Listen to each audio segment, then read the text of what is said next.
వ్యవసాయ రంగం పర్యావరణ మార్పులతో పాటు విపరీతమైన చీడపీడల వల్ల కునారిల్లుతోంది. వీటికి తోడు రుతుపవనాల దోబూచులాట కారణంగా అతివృష్టి, అనావృష్టి పరిస్థితులు రైతన్నల నడ్డి విరుస్తున్నాయి. అయితే విపరీతమైన రసాయన ఎరువులు, పురుగు మందుల వాడకం వల్ల అధిక ఖర్చులే కాకుండా విషతుల్యమైన ఆహారం తయారవుతోంది. మరోవైపు వాతావరణ కాలుష్యం పెరుగుతోంది. దీని బారి నుంచి తప్పించుకునేందుకే ఇప్పుడు సేంద్రియ వ్యవసాయం వైపు మొగ్గు చూపాల్సిన అవసరం ఎంతైనా ఉంది.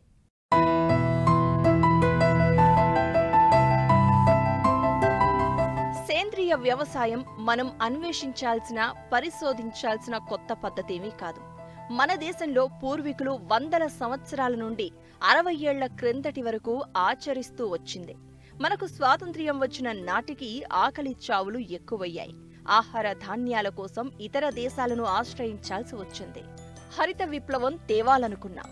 ఆశయ సిద్ధికి అధిక దిగుబడి రకాలను, రసాయనిక పురుగు మందులను, రసాయన ఎరువులు వాడాం. దేశంలో ఆహార ధాన్యాల ఉత్పత్తి గణనీయంగా పెంచాం. లక్ష్యం సాధించాం. అయితే దురదృష్టవశాత్తు ఈ ప్రక్రియలో వాడిన రసాయనాలు ప్రకృతి మాత, భూమాతల ఆరోగ్యాన్ని చాలా మట్టుకు దెబ్బతీశాయి. విచక్షణ రహితంగా వాడిన పురుగు మందులు పీల్చే గాలి, తినే ఆహారాన్ని, తాగే నీటిని, కడకు చంటి పిల్లలు త్రాగే తల్లి పాలను కూడా కలుషితం చేశాయి. అదేవిధంగా సేంద్రియ ఎరువులను విస్మరించి విచ్చలవిడిగా వాడిన రసాయనిక ఎరువులు నేలను నిస్సారం, నిర్వీర్యం, అచైతన్యం చేశాయి. దాదాపు దశాబ్దం కాలం నుంచి దిగుబడులలో చెప్పుకోదగిన పెరుగుదల కనిపించటం లేదు. రాబోయే రోజుల్లో ఈ సమస్య పరిష్కారానికి, నేల ఉత్పాదకత పెంచడానికి సుస్థిర వ్యవసాయం ఎంతో అవసరం. ఆహార భద్రతకు ప్రకృతిలో సహజ వనరులైన సేంద్రియ పదార్థాలను ఉపయోగించి సక్రమమైన యాజమాన్య పద్ధతులతో, సుస్థిరమైన పంటల ఉత్పాదకతలతో ఆరోగ్యవంతమైన పర్యావరణ వ్యవస్థను రూపొందించేందుకు సేంద్రియ వ్యవసాయం ఒక్కటే మార్గం.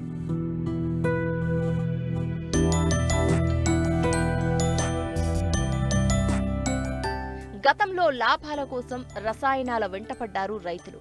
నేడు లాభాలతో పాటు ఖర్చులు పెరిగాయి.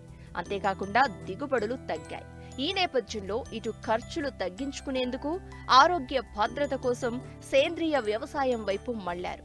కానీ ప్రస్తుతం సేంద్రియ వ్యవసాయం చేస్తున్న రైతులు ఎదుర్కొనే సమస్యలు చాలానే ఉన్నాయి. అసలు సేంద్రియ ఎరువుల ఉత్పత్తిని పెంచే మార్గాలేంటి?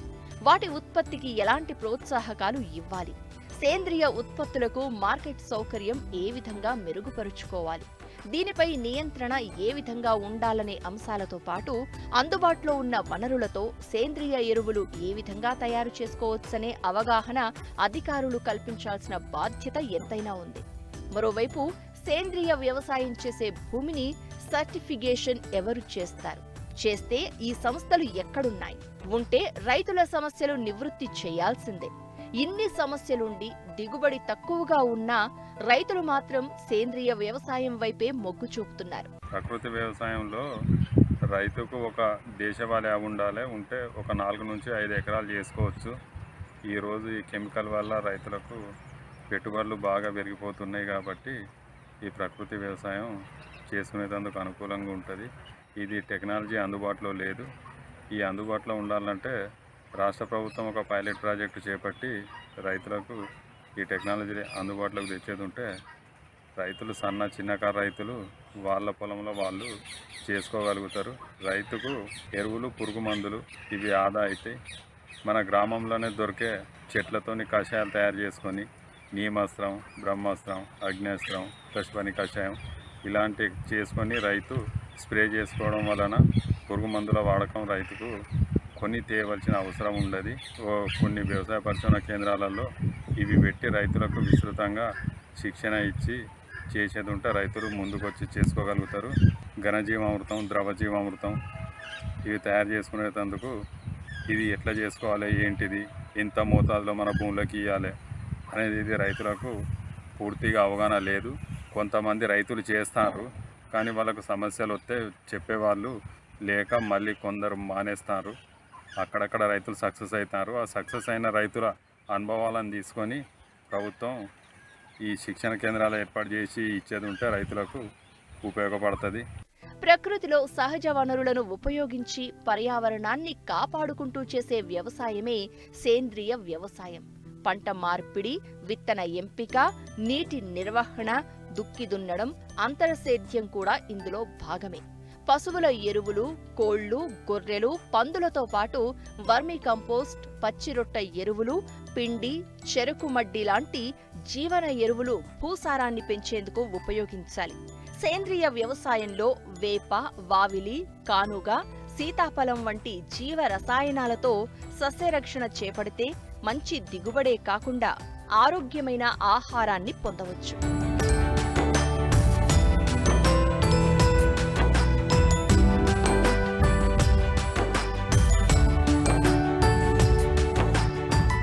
ఆహార భద్రతకు, పౌష్టికాహార ఉత్పత్తికి సేంద్రియ వ్యవసాయానికి మించిన మరో ఉత్తమ మార్గం లేదని వ్యవసాయ శాస్త్రవేత్తలు కూడా చెబుతున్నారు.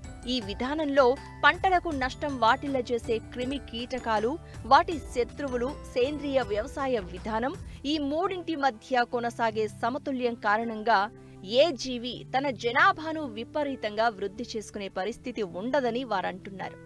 రాణి పంటల్లో కూడా ఒక విధమైన సమతుల్యత ఏర్పడుతుందని చెప్తున్నారు. సేంద్రియ వ్యవసాయం వల్ల అధిక దిగుబడులు సాధించడమే కాకుండా పర్యావరణ పరిరక్షణ చేపట్టవచ్చని వారు స్పష్టం చేశారు. ఈ యొక్క సేంద్రియ వ్యవసాయ విధానం అనేది ఈ మధ్య చాలా ప్రాచుర్యంలో ఉన్నది.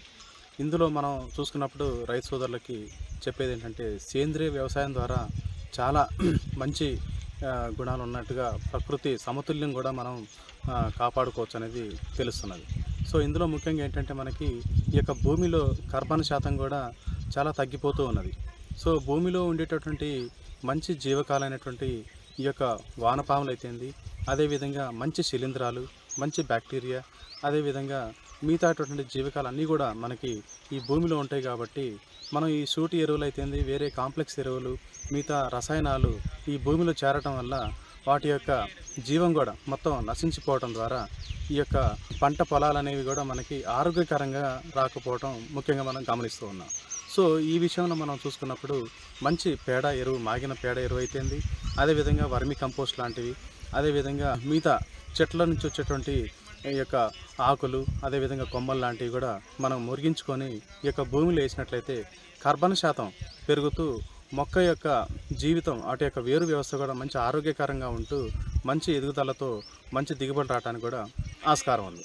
ఈ యొక్క చీడపీడలను చంపేటటువంటి సహజంగా ప్రకృతిలో ఉండేటటువంటి ఈ యొక్క మిత్ర పురుగులు అనేవి కూడా ఉన్నాయి మనకి. సో మనకి ముఖ్యంగా చూసినప్పుడు ఈ యొక్క మిత్ర పురుగులను మనం కాపాడుకోవాలి. కాబట్టి ఈ యొక్క సేంద్రియ వ్యవసాయ విధానం ద్వారా మనం పోయినట్లయితే చాలా వరకు మనం పెట్టుబడి అనేది తగ్గించుకుంటూ ఆరోగ్యకరమైనటువంటి, అంటే మనకి ఈ యొక్క విష రసాయనాలు కూడా మనకి ఈ యొక్క కూరగాయలైనా, మన తినే ఏ ఆహార పదార్థాలనైనా సరే వాటి యొక్క వ్యర్థాలు తక్కువగా ఉంటూ రెసిడ్యూస్ మనకి ముందు తరాలకు కూడా ఆరోగ్యకరంగా ఉండటానికి, క్యాన్సర్ లాంటివి రాకుండా మిగతా అన్నీ కూడా మంచిగా ఉంటుందని మనం ఈ విధంగా తెలియజేసుకోవడం జరుగుతుంది. ఈ యొక్క సేంద్రియ వ్యవసాయ విధానం ద్వారా మనం పోయినట్లయితే చాలా వరకు మనం పెట్టుబడి అనేది తగ్గించుకుంటూ ఆరోగ్యకరమైనటువంటి, అంటే మనకి ఈ యొక్క విష రసాయనాలు కూడా మనకి ఈ యొక్క కూరగాయలైనా, మన తినే ఏ ఆహార పదార్థాలనైనా సరే వాటి యొక్క వ్యర్థాలు తక్కువగా ఉంటూ రెసిడ్యూస్ మనకి ముందు తరాలకు కూడా ఆరోగ్యకరంగా ఉండటానికి, క్యాన్సర్ లాంటివి రాకుండా మిగతా అన్నీ కూడా మంచిగా ఉంటుందని మనం ఈ విధంగా తెలియజేసుకోవడం జరుగుతుంది. సేంద్రియ వ్యవసాయం ఆచరణకు ఎంతగానో దోహదపడి అవశేషాలు లేని ఆహార ఉత్పత్తికి, సుస్థిరతకు నాంది పలికి మానవాళి జీవకోటి మనుగడకు, పర్యావరణ పరిరక్షణకు ఉపయుక్తంగా ఉంటుందని ఆశిద్దాం.